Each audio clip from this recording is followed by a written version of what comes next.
The Super Nintendo is one of the defining consoles of the 16-bit era.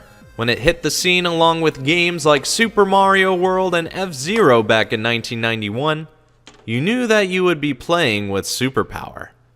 But if the NES was anything to go by, we knew that Nintendo not only liked to give us different kinds of games, but also different ways to play those games. Now there may not be a lot compared to the NES, but there are still a few, like this one. This is the SNES Super Scope, an accessory much like the zapper for the original Nintendo, but instead of looking like a gun, they upgraded it into a big old bazooka. The box shows off what you'll be getting, which will be the Super Scope and the Super Scope 6 cartridge that has 6, or realistically 2 games with 3 different variations of each built in. Kid in sweater, not included. But enough of the box. Let's open it up and have a look at what's inside. First order of business, we're going to take this instruction booklet and chuck it across the room and have a closer look at the bazooka itself. As the obvious points out, it's long, and if you're wondering how it's going to be held, well, you just got to use this shoulder rest to your advantage as you hoist it over and set it on your designated strong shoulder and take aim. But now the next question is how to fire. You would think it would be a button close to the grip, but you'd be wrong. The fire button is actually located on top of the scope, where it so happens to be where the pause and off-on turbo switch is located.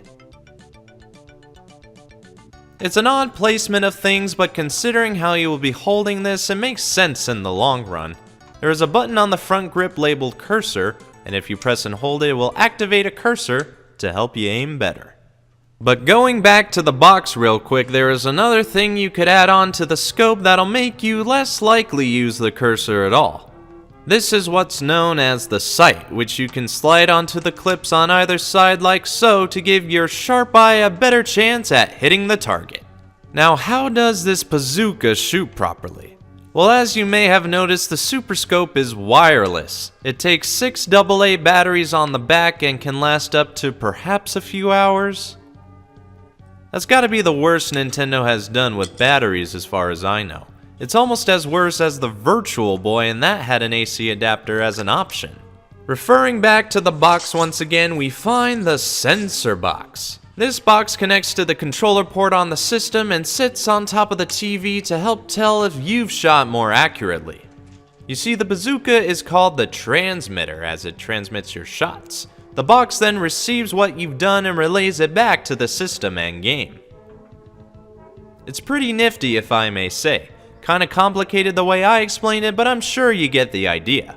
The Super Scope only works with literally a dozen games, most of which are hardly memorable.